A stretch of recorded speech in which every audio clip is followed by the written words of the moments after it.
Shalom friends, एक बार फिर से आप सभी का स्वागत है। आज मैं आपके लिए लेकर आई हूँ एक 1 ईयर बाइबल रीडिंग कैलेंडर। अगर आपका कोई बाइबल रीडिंग रूटीन नहीं है और आप कभी भी अपनी पूरी बाइबल कंप्लीट नहीं कर पाए हैं, तो ये वीडियो आपके लिए है। इसमें ओल्ड टेस्टमेंट और न्यू टेस्टमेंट के सभी चैप्टर्स को डे वाइज ऑर्गेनाइज किया गया है। डे 1 से लेकर डे 365 तक के सभी चैप्टर्स आपको यहाँ मिलेंगे। डे 365 पर आप अपनी पूरी बाइबल कंप्लीट कर पाएंगे, तो आप इसके द्वारा आशीषित हों। और अगर आपको ये वीडियो पसंद आती है तो आप अपने फैमिली और फ्रेंड्स से शेयर करें, और अगर आप चाहें तो आप सब्सक्राइब, लाइक और कमेंट भी करें और बेल आइकन को प्रेस करके नोटिफिकेशन ऑन करना ना भूलें। So praise the Lord, shalom to everyone. Let's get started. Day 112, chapter number 4, Ishbosheth की हत्या। जब शाऊल के पुत्र ने सुना कि एब्नेर हेब्रोन में मारा गया, तब उसके हाथ ढीले पड़ गए और सब इजरायली भी घबरा गए। शाऊल के पुत्र के 2 जन थे जो दल के प्रधान थे। एक का नाम बाना और दूसरे का नाम रेकाब था। ये दोनों बेरोत वासी बिन्यामीनी रिम्मोन के पुत्र थे, क्योंकि बेरोत भी बिन्यामीन के भाग में गिना जाता है। और बेरोती लोग गित्तैम को भाग गए और आज के दिन तक वहीं परदेशी होकर रहते हैं। शाऊल के पुत्र योनातान के एक लंगड़ा बेटा था। जब यिज्रेल से शाऊल और योनातान का समाचार आया, तब वह 5 वर्ष का था। उस समय उसकी धाई उसे उठाकर भागी और उसके उतावली से भागने के कारण वह गिर के लंगड़ा हो गया। उसका नाम मपीबोशेत था। उस बेरोती रिम्मोन के पुत्र रेकाब और बाना कड़ी धूप के समय ईशबोशेत के घर में, जब वह दोपहर को विश्राम कर रहा था, आए और गेहूं ले जाने के बहाने से घर में घुस गए और उसके पेट में मारा। तब रेकाब और उसका भाई बाना भाग निकले। जब वे घर में घुसे और वह सोने की कोठरी में चारपाई पर सो रहा था, तब उन्होंने उसे मार डाला और उसका सिर काट लिया और उसका सिर लेकर रातों रात अराबा के मार्ग से चले। वे ईशबोशेत का सिर हेब्रोन में दाऊद के पास ले जाकर राजा से कहने लगे, देख, शाऊल तो तेरा शत्रु और तेरे प्राणों का गाहक था। उसके पुत्र ईशबोशेत का यह सिर है। आज के दिन यहोवा ने शाऊल और उसके वंश से मेरे प्रभु राजा का पलटा किया है। दाऊद ने बेरोती रिम्मोन के पुत्र रेकाब और उसके भाई बाना को उत्तर देकर उनसे कहा, यहोवा जो मेरे प्राण को सब विपत्तियों से छुड़ाता आया है, उसके जीवन की शपथ, जब किसी ने यह जानकर कि मैं शुभ समाचार देता हूँ, सिकलग में मुझको शाऊल के मरने का समाचार दिया, तब मैंने उसको पकड़कर घात कराया, अर्थात उसको समाचार का यही बदला मिला। फिर जब दुष्ट मनुष्यों ने एक निर्दोष मनुष्य को उसी के घर में वरन उसकी चारपाई ही पर घात किया, तो मैं अब अवश्य ही उसके खून का बदला तुमसे लूंगा और तुम्हें धरती पर से नष्ट कर डालूंगा। तब दाऊद ने जवानों को आज्ञा दी और उन्होंने उनको घात करके उनके हाथ पांव काट दिए और उनके शव को हेब्रोन के पोखरे के पास टांग दिया। तब ईशबोशेत के सिर को उठाकर हेब्रोन में एब्नेर की कब्र में गाड़ दिया। चैप्टर नंबर 5, दाऊद का इजराइल और यहूदा का राजा बनना। तब इजराइल के सब गोत्र दाऊद के पास हेब्रोन में आकर कहने लगे, सुन, हम लोग और तू एक ही हाड़ मांस हैं। फिर भूतकाल में जब शाऊल हमारा राजा था, तब भी इजराइल का अगुआ तू ही था, और यहोवा ने तुझसे कहा, मेरी प्रजा इजराइल का चरवाहा और इजराइल का प्रधान तू ही होगा। अतः सब इजरायली पुरनिये हेब्रोन में राजा के पास आए, और दाऊद राजा ने उनके साथ हेब्रोन में यहोवा के सामने वाचा बांधी, और उन्होंने इजराइल का राजा होने के लिए दाऊद का अभिषेक किया। दाऊद 30 वर्ष का होकर राज्य करने लगा और 40 वर्ष तक राज्य करता रहा। 7.5 वर्ष तक तो उसने हेब्रोन में यहूदा पर राज्य किया और 33 वर्ष तक यरूशलेम में समस्त इजराइल और यहूदा पर राज्य किया। तब राजा ने अपने जनों को साथ लिए हुए यरूशलेम को जाकर यबूसियों पर चढ़ाई की, जो उस देश के निवासी थे। उन्होंने यह समझकर कि दाऊद यहाँ घुस ना सकेगा, उससे कहा, जब तक तू अंधों और लंगड़ों को दूर ना करे, तब तक यहाँ घुस ना पाएगा। तो भी दाऊद ने सियोन नामक गढ़ को ले लिया, वही दाऊदपुर भी कहलाता है। उस दिन दाऊद ने कहा, जो कोई यबूसियों को मारना चाहे, उसे चाहिए कि नाले से होकर चढ़े और अंधे और लंगड़े, जिनसे दाऊद मन से घिन करता है, उन्हें मारे। इससे यह कहावत चली, अंधे और लंगड़े भवन में आने ना पाएंगे। और दाऊद उस गढ़ में रहने लगा और उसका नाम दाऊदपुर रखा।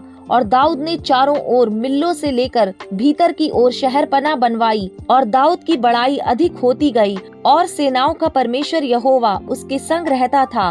तब सोर के राजा हीराम ने दाऊद के पास दूत और देवदारू की लकड़ी और बढ़ई और राजमिस्त्री भेजे और उन्होंने दाऊद के लिए एक भवन बनाया। और दाऊद को निश्चय हो गया कि यहोवा ने मुझे इज़राइल का राजा करके स्थिर किया और अपनी इज़राइली प्रजा के निमित्त मेरा राज्य बढ़ाया है। जब दाऊद हेब्रोन से आया तब उसने यरूशलेम की और रखेलियां रख लीं और पत्नियां बना लीं और उसके और बेटे बेटियां उत्पन्न हुईं। उसकी जो संतान यरूशलेम में उत्पन्न हुई उनके ये नाम हैं, अर्थात शम्मू, शोबाब, नातान, सुलेमान, यिभार, एलोशू, नेपेग, यापी, एलिशामा, एलियादा और एलीपेलेत। फिलिस्तियों पर विजय। जब फिलिस्तियों ने यह सुना कि इज़राइल का राजा होने के लिए दाऊद का अभिषेक हुआ तब सब फिलिस्ती दाऊद की खोज में निकले। यह सुनकर दाऊद गढ़ में चला गया। तब फिलिस्ती आकर रपाईम नामक तराई में फैल गए। तब दाऊद ने यहोवा से पूछा,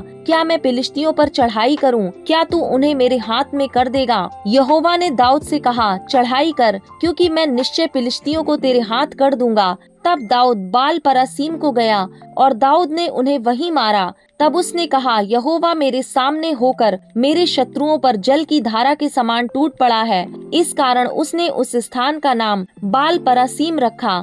वहां उन्होंने अपनी मूर्तों को छोड़ दिया और दाऊद और उसके जन उन्हें उठा ले गए। फिर दूसरी बार फिलिस्ती चढ़ाई करके रपाईम नामक तराई में फैल गए। जब दाऊद ने यहोवा से पूछा तब उसने कहा, चढ़ाई ना कर, उनके पीछे से घूमकर तूत वृक्षों के सामने से उन पर छापा मार। और जब तूत वृक्षों की फुनगियों में से सेना के चलने की सी आहट तुझे सुनाई पड़े तब यह जानकर फुर्ती करना कि यहोवा फिलिस्तियों की सेना को मारने को मेरे आगे अभी पधारा है। यहोवा की इस आज्ञा के अनुसार दाऊद गेबा से लेकर गेरेज तक फिलिस्तियों को मारता गया।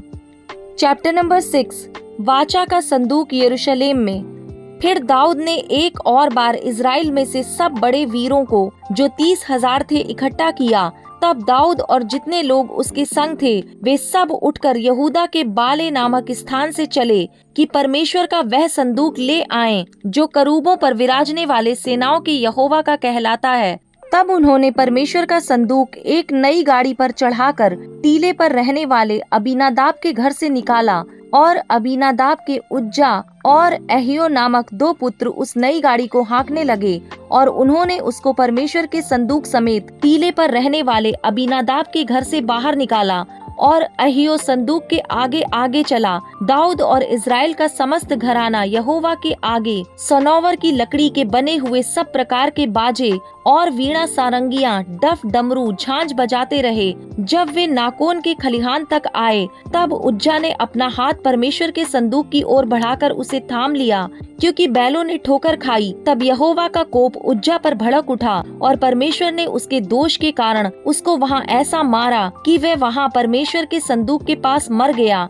तब दाऊद अप्रसन्न हुआ इसलिए कि यहोवा उज्जा पर टूट पड़ा था और उसने उस स्थान का नाम पेरेस सुज्जा रखा। यह नाम आज के दिन तक विद्यमान है। और उस दिन दाऊद यहोवा से डर कर कहने लगा, यहोवा का संदूक मेरे यहाँ कैसे आए? इसलिए दाऊद ने यहोवा के संदूक को अपने यहाँ दाऊदपुर में पहुँचाना ना चाहा, परंतु गतवासी ओबेदेदोम के यहाँ पहुँचाया। यहोवा का संदूक गतवासी ओबेदेदोम के घर में 3 महीने रहा और यहोवा ने ओबेदेदोम और उसके समस्त घराने को आशीष दी। तब दाऊद राजा को यह बताया गया कि यहोवा ने ओबेदेदोम के घराने पर और जो कुछ उसका है उस पर भी परमेश्वर के संदूक के कारण आशीष दी है। तब दाऊद ने जाकर परमेश्वर के संदूक को ओबेदेदोम के घर से दाऊदपुर में आनंद के साथ पहुंचा दिया। जब यहोवा का संदूक उठाने वाले 6 कदम चल चुके तब दाऊद ने 1 बैल और 1 पाला पोसा बछड़ा बलि कराया और दाऊद सनी का एपोद कमर में कसे हुए यहोवा के सम्मुख